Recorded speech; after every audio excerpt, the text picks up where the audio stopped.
الحمدللہ رب العالمین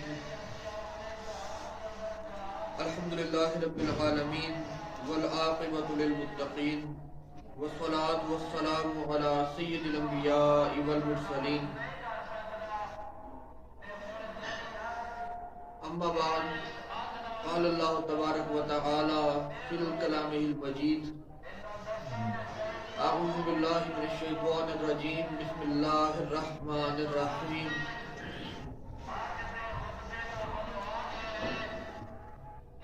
الا ان اولیاء اللہ لا خوف علیہم ولا هم یحزنون صدق اللہ العظیم وصدق رسولہ النبی الجواد الکریم الامین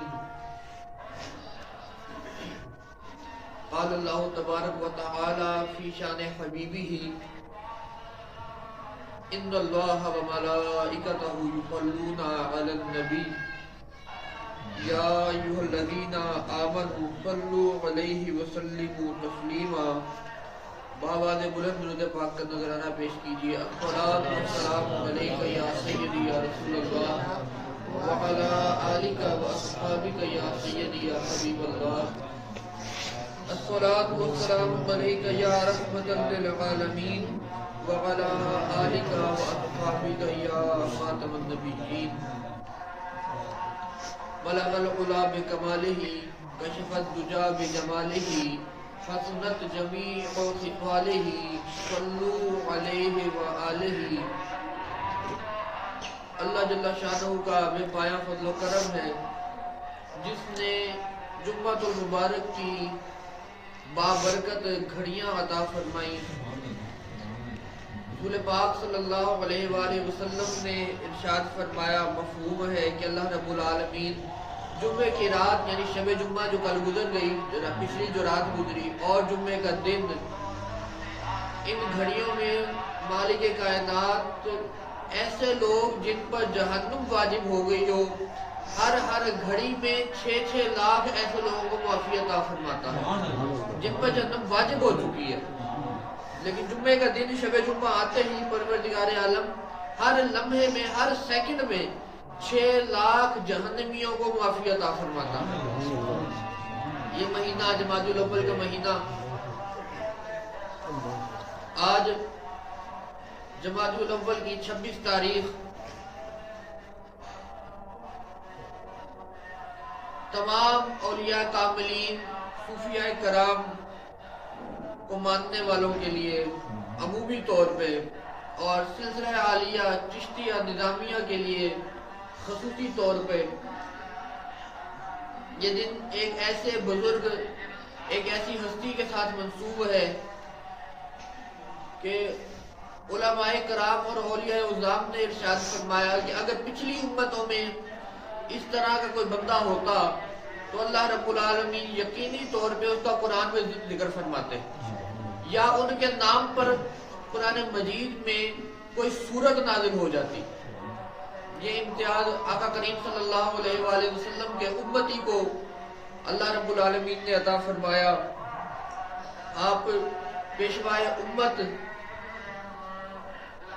سلطان الطارقین، برہان العارفین، مقرب بارگاہ رب العالمین،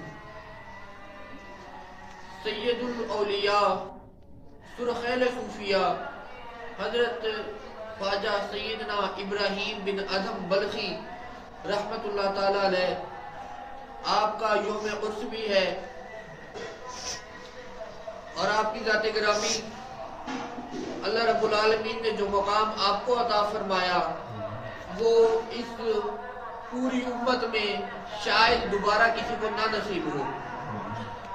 جس طرح مالک کائنات کے احکامات پر عمل کرتے ہوئے اس کی محبت میں جس طرح حضرت سیدنا ابراہیم بن ادھم بلخی رحمت اللہ علیہ نے اپنی زندگی گزاری، اس کی مثال ملنا تاریخ میں نہایت مشکل ہے۔ حضرت جنید بغدادی رضی اللہ تعالیٰ عنہ، آپ حضرت سیدنا ابراہیم بن ادھم بلخی رحمت اللہ علیہ کو مفاتیح العلوم پکارا کرتے تھے، کہ اللہ رب العالمین نے ہر ایک علم جو اس زمانے میں موجود تھا، جو اس زمانے میں دریافت ہو چکا تھا، تمام علوم پر آپ کو مکمل عبور حاصل تھا۔ وہ چاہے قرآن کا علم ہو، وہ حدیث کا علم ہو، وہ منطق کا علم ہو، فلسفہ ہو، فقہ ہو، حدیث ہو، شرع ہو، ریاضی ہو، طبیعیات ہو، کیمیا ہو، ارضیات ہو، کوئی بھی علم ہو جو اس زمانے میں ایجاد ہو چکا تھا، حضرت سیدنا ابراہیم بن ادھم رحمۃ اللہ علیہ کو مکمل عبور حاصل تھا۔ آپ کا زمانہ، آپ نے فیض حاصل کیا۔ تاریخ کی کتب میں اتنے بڑے بڑے نام ملتے ہیں جن سے آپ نے فیض حاصل کیا۔ سراج الامہ، امام الائمہ حضرت نعمان بن ثابت، امام ابو حنیفہ رحمۃ اللہ علیہ سے آپ نے اکتساب فیض کیا۔ حضرت سفیان ثوری رحمۃ اللہ علیہ سے آپ نے اکتساب فیض کیا۔ سب سے بڑھ کے شہزادہ رسول، جگر گوشہ بطول، باقر العلوم حضرت سیدنا امام محمد باقر علیہ السلام سے آپ نے اپنی زندگی ان کی خدمت میں گزاری، ان سے فیض حاصل کیا، ان سے علم حاصل کیا۔ آپ رحمۃ اللہ تعالی علیہ، اللہ رب العالمین نے آپ کے والد گرامی کو بادشاہت عطا فرمائی تھی۔ بادشاہت کس طرح عطا فرمائی، یہ ایک علیحدہ موضوع ہے، انشاءاللہ اس پہ پھر کبھی گفتگو کریں گے۔ لیکن اپنے والد صاحب حضرت ادھم بلخی رحمۃ اللہ تعالی علیہ تو اللہ رب العالمین نے جو بادشاہت عطا فرمائی، آپ اپنے والد گرامی کے بعد تخت نشین ہوئے۔ ویسے بھی حضرت ابراہیم بن ادھم بلخی رحمۃ اللہ تعالی علیہ فاروق کی خون رکھتے تھے۔ حضرت عمر فاروق رضی اللہ تعالیٰ عنہ کی اولاد میں سے حضرت عمر فاروق رضی اللہ تعالیٰ عنہ کے بیٹے حضرت عبداللہ، حضرت عبداللہ کے بیٹے ناصر، حضرت ناصر کے بیٹے منصور، حضرت منصور کے بیٹے سلیمان، سلیمان کے بیٹے حضرت ادھم، اور حضرت ادھم کے بیٹے حضرت ابراہیم بن ادھم بلخی رحمۃ اللہ تعالیٰ علیہ۔ آپ نے سلطنت کو ٹھوکر مار کر جس طرح اللہ رب العالمین کی رضامندی کے لیے فقر اور درویشی کو اختیار کیا، ایسا دوبارہ ہونا ناممکن ہے۔ آج کل تو لوگ تھوڑے تھوڑے پیسوں پر بک جایا کرتے ہیں۔ آپ نے بلخ کی ریاست کو، بلخ کی سلطنت کو، بادشاہت کو ٹھوکر ماری، اور بلخ کی ریاست، بلخ اور بخارا کی ریاستیں یہ بادشاہت مشہور ہوا کرتی تھی کسی زمانے میں، کہ اگر کسی نے بادشاہت دیکھنی ہے، حکومت دیکھنی ہے، تو یا بلخ کی دیکھے گا یا بخارے میں دیکھے گا۔ آپ نے اس زمانے میں بلخ کی ریاست کو ٹھوکر ماری۔ آپ رحمت اللہ تعالیٰ علیہ ایک مرتبہ نکلے، جا رہے تھے شکار کے لیے۔ آپ خود بیان فرماتے ہیں کہ میں شکار کے لیے نکلا، گھوڑے پر بیٹھا جا رہا ہوں، گھوڑا دوڑا رہا ہوں۔ اب بادشاہوں کی عادت ہوتی ہے، شوق ہوتے ہیں، جاتے ہیں شکار کھیلنے کے لیے۔ آپ شکار کھیلنے کے لیے گئے، وہاں پہ آپ نے ایک خرگوش دیکھا، خرگوش کے پیچھے گھوڑا لگا دیا، خرگوش کے پیچھے گھوڑا لگا دیا، خرگوش آگے آگے دوڑ رہا ہے، گھوڑا آپ کا پیچھے پیچھے آپ دوڑا رہے ہیں۔ کچھ دور جا کے خرگوش رک گیا، رک کے پلٹ کے عربی زبان میں خرگوش آپ سے مخاطب ہو کر کہنے لگا، اے ابراہیم، آپ کو نہ اس کام کے لیے پیدا کیا گیا، نہ اس کام کا حکم دیا گیا۔ عربی زبان میں خرگوش بولا، لہذا خلقت وبہذا انا بہذا امرت، نہ آپ کو اس کام کے لیے پیدا کیا گیا ہے، نہ آپ کو اس کام کا حکم دیا گیا ہے، آپ کس کام میں لگے ہوئے ہیں؟ یہ بات خرگوش اس وقت عربی زبان میں آپ سے گفتگو کی، آپ بڑے حیران ہوئے۔ آپ رحمت اللہ تعالیٰ علیہ واپس آ گئے، محل میں واپس آئے۔ ہم نے ایک خادمہ، ایک لونڈی مقرر کی ہوئی تھی جو روزانہ آپ کے بستر پر پھول بچھایا کرتی تھی، بستر پھولوں سے بھر جایا کرتا، ان پھولوں پر آپ سویا کرتے تھے۔ آپ جس وقت گھر آئے تو دیکھا کہ وہ لونڈی، وہ خادمہ پھولوں کا بستر بچھا کر خود ہی اس پر لیٹ کر سو گئی ہے۔ اس لونڈی نے سوچا ہوگا کہ بڑا پیارا موسم ہے، بادشاہ روز لیٹتا ہے، چل بادشاہ شکار کھیلنے گیا، کچھ دیر میں آرام کر لوں۔ وہ لیٹ گئی، اس کو نیند آ گئی، سو گئی۔ جس وقت حضرت ابراہیم بن ادھم بلخی رحمت اللہ علیہ واپس آئے محل میں، دیکھا کہ آپ کے بستر پر لونڈی سوئی ہوئی ہے۔ آپ کو جلال آیا، آپ نے ڈنڈا اٹھایا، اٹھا کے لونڈی کو مارنا شروع کر دیا۔ پہلا ڈنڈا پڑا، لونڈی کی آنکھ کھل گئی۔ آپ نے دوسرا ڈنڈا مارا، جس وقت دوبارہ ڈنڈا پڑا، لونڈی نے بجائے معافی مانگنے کے یا رونے کے ہنسنا شروع کر دیا۔ آپ رحمت اللہ علیہ نے اس لونڈی سے پوچھا کہ اللہ کی بندی تو ہنس کیوں رہی ہے؟ وہ لونڈی کہنے لگی حضرت جی میں کچھ لمحے کے لیے سوئی اس بستر پہ اور مجھے ڈنڈے پڑنا شروع ہو گئے. میں تو اس بات پہ ہنس رہی ہوں کہ آپ روز سوتے ہیں, آپ کے ساتھ کیا سلوک ہوگا؟ جس وقت آپ نے اس لونڈی کی بات سنی, دل پہ پہلے بھی چوٹ لگی ہوئی تھی, وہ چوٹ مزید گہری ہو گئی. آپ نے سوچا کہ حقیقی بات ہے, میں کیا دنیا کے لاہ و لعب میں لگا ہوا ہوں, مجھے اللہ رب العالمین کی تلاش کرنی چاہیے, اس کی معرفت کا سوچنا چاہیے. آپ رحمت اللہ علیہ رات ہوئی, سو گئے. اچانک باہر سے کچھ کھٹ کھٹ کی آواز آئی. آپ رحمت اللہ علیہ نے اپنی کھڑکی سے باہر دیکھا, محل کے جس کمرے میں تھے اس کمرے کھڑکی سے باہر دیکھا. دربان کھڑے ہوئے, چوکیدار شرطے کھڑے ہوئے. شرطوں نے پوچھا کس چیز کی آواز ہے؟ انہوں نے کہا حضرت ہم نے تو کوئی آواز نہیں سنی. اب دوبارہ آئے, آ کے لیٹ گئے. کچھ لمحے لیٹے تھے, سوئے تھے, دوبارہ آواز آئی. پھر باہر نکل کے جھانکا, کچھ نظر نہ آیا. آ کر لیٹ گئے. تیسری مرتبہ جب دوبارہ آواز آئی تو آپ نے محسوس کیا کہ آواز کی رفتار نیچے سے نہیں اوپر سے آ رہی ہے, محل کی چھت سے آ رہی ہے. آپ محل کی چھت پر گئے, دیکھا کہ وہاں 2 یا 3 فرشتے ادھر ادھر پھر رہے ہیں. آپ رحمت اللہ علیہ نے ان سے پوچھا کہ تم کون سی مخلوق ہو اور چھت پہ کیا کر رہے ہو؟ فرشتے جواب دینے لگے ہم اللہ کے فرشتے ہیں, ہمارا اونٹ گم ہو گیا ہے جس سے ہم چھت پہ ڈھونڈ رہے ہیں. آپ رحمت اللہ علیہ نے مخاطب ہو کر فرمایا کہ بھلا اونٹ محل کی چھت پر آ سکتا ہے؟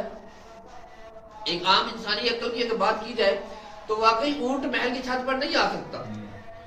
آپ رحمت اللہ علیہ جب اتنا بولا تو فرشتوں نے جواب دیا کیوں حضرت جی, اگر پھولوں والے نرم گداز بستر پر لیٹ کے اللہ کو ڈھونڈا جا سکتا ہے تو محل کی چھت پر اونٹ کیوں نہیں آ سکتا؟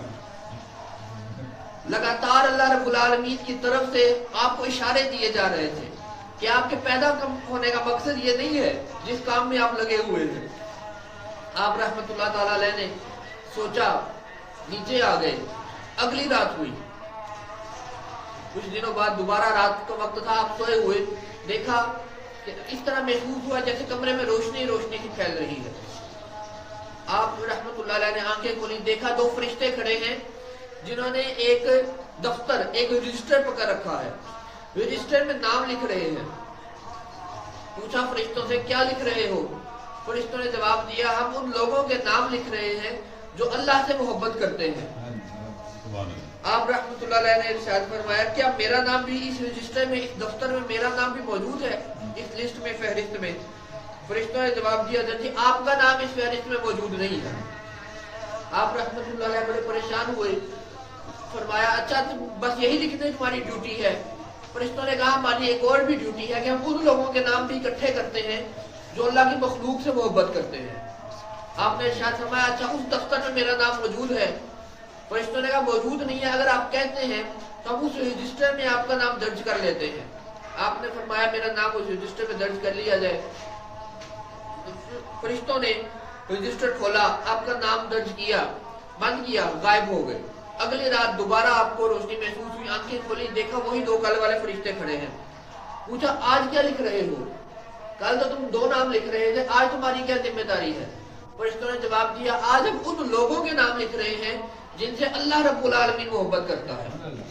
آپ نے پوچھا اچھا کیا اس فہرست میں میرا نام کہیں پر موجود ہے؟ فرشتوں نے جواب دیا اس فہرست میں سب سے اوپر آپ ہی کا نام موجود ہے. جو اللہ کی مخلوق سے محبت کرتے ہیں اللہ ان سے محبت کرتا ہے. اس فہرست میں سب سے اوپر آپ ہی کا نام موجود ہے.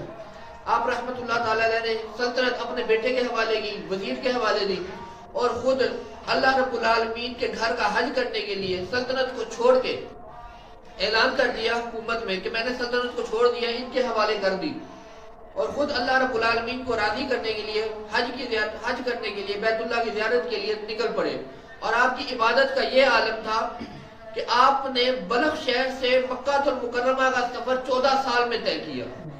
وہ 14 سال میں آپ نے صرف پیدل سفر کرنے سے 14 سال نہیں لگے. ہر ایک قدم چلنے کے بعد آپ 2 رکعت نفل ادا فرمایا کرتے تھے, اور جب 1 میل کا سفر پورا ہو جاتا تو 400 نفل ادا فرمایا کرتے تھے. یہ آپ کی عبادت کا عالم تھا. ہر قدم پر 2 نفل اور ہر میل کا فاصلہ طے کرنے پر 400 نفل ادا فرمایا کرتے تھے.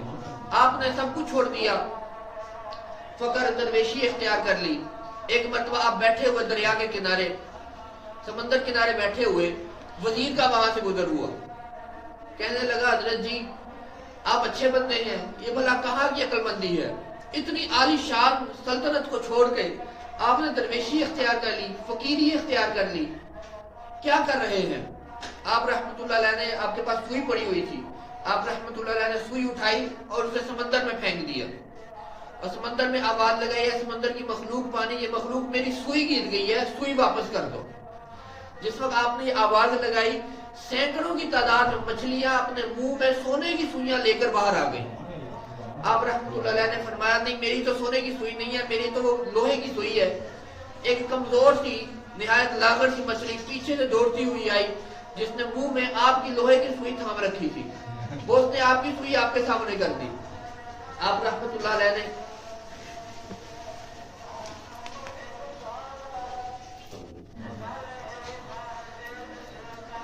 آپ حضرت ابراہیم بن ادھم بلخی رحمت اللہ علیہ نے اس وقت اس وزیر کو مخاطب کرتے ہوئے فرمایا کہ جب پہلے میں حکومت کرتا تھا تو لوگوں کے جسموں پر حکومت کرتا تھا، اب تم نے میرے سے پوچھا کہ سلطنت چھوڑ کر مجھے کیا ملا، تو سلطنت چھوڑ کر تم دیکھ سکتے ہو کہ مجھے یہ مقام ملا ہے، اور یہ میں ابھی اپنا مقام کا سب سے ادنا حصہ تمہیں دکھا رہا ہوں، زیادہ حصہ دیکھنے کی تم اہلیت نہیں رکھتے۔ آپ رحمت اللہ تعالیٰ نے ایک مرتبہ جا رہے تھے، ایک بندے نے پوچھا، سوال کیا حضرت سے، آپ پہاڑوں پر سفر کر رہے تھے، ایک بندے نے عرض کیا حضرت جی درویشی کا کیا مطلب ہے؟ آپ رحمت اللہ علیہ نے ارشاد فرمایا درویش اسے کہتے ہیں جو اپنا سب کچھ اللہ رب العالمین کے لیے چھوڑ دے، اور اس کے بعد درویش کا یہ مقام ہوتا ہے کہ اگر وہ پہاڑ پہ کھڑے ہو کے پہاڑ کو حکم دے کہ چل پڑ تو پہاڑ چلنا شروع کر دیتا ہے۔ آپ رحمت اللہ تعالیٰ علیہ اسے بات بتا رہے تھے، جس پہاڑ پر آپ کھڑے ہوئے تھے پہاڑ نے چلنا شروع کر دیا۔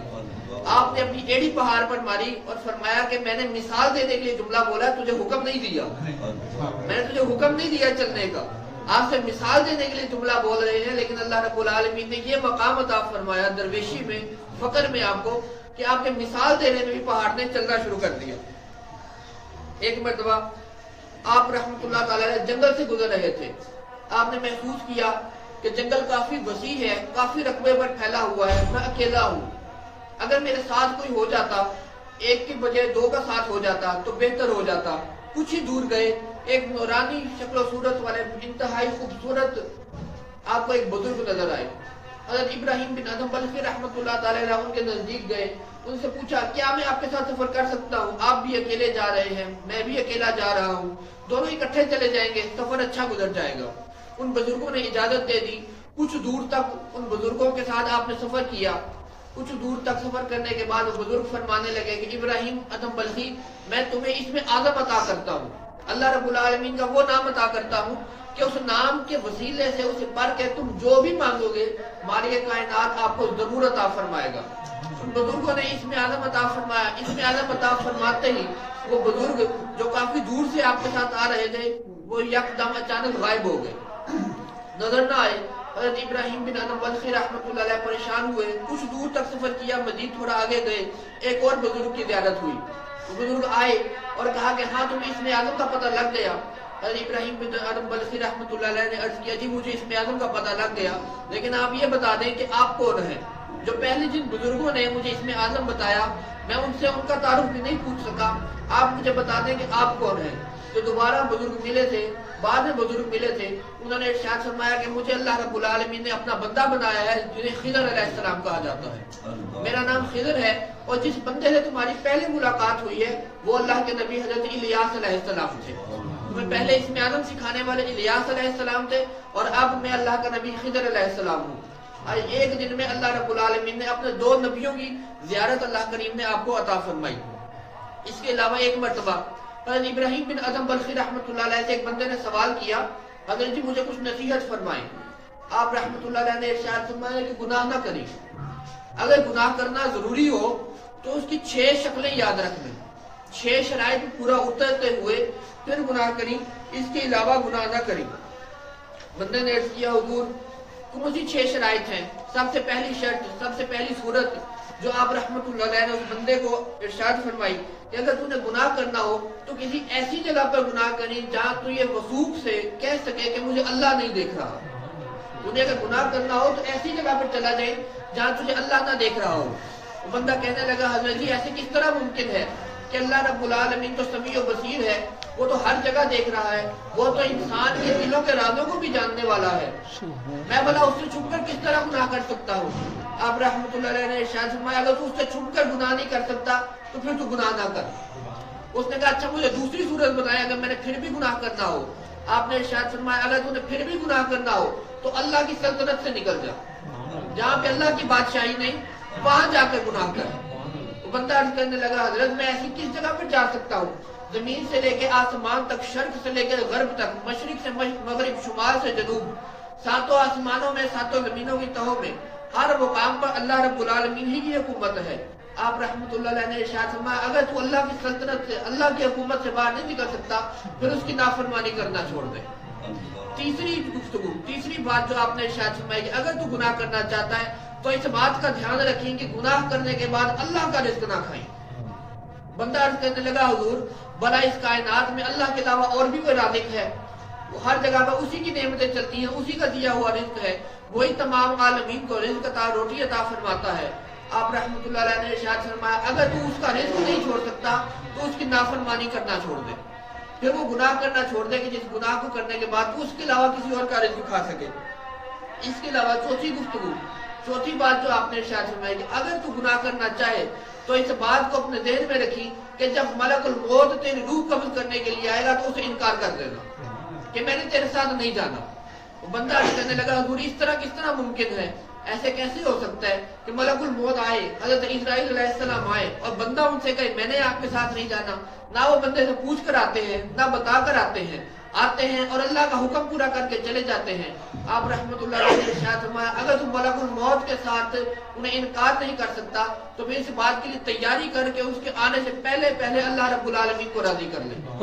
پانچویں گفتگو جو آپ نے اس بندے کو ارشاد فرمائی کہ اگر تو اللہ رب العالمین کی نافرمانی کرنا چاہے تو منکر نکیر جب قبر میں تیرے سوالات کے لیے آئے تو ان کے سوالات کا جواب دینے سے انکار کر دے۔ بندے نے پھر عرض کیا وہ کس طرح ممکن ہے کہ منکر نکیر کے سوالات کو بندہ انکار کر دے؟ آپ نے ارشاد فرمایا اگر تو انکار نہیں کر سکتا تو پھر سب سے پہلے ان سوالوں کی تیاری کر۔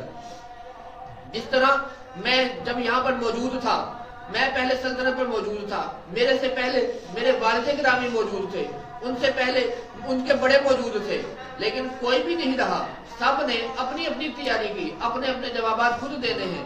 اسی طرح تجھے بھی چاہیے کہ منکر نکیر کے سوالات سے پہلے ان کی تیاری کر لے۔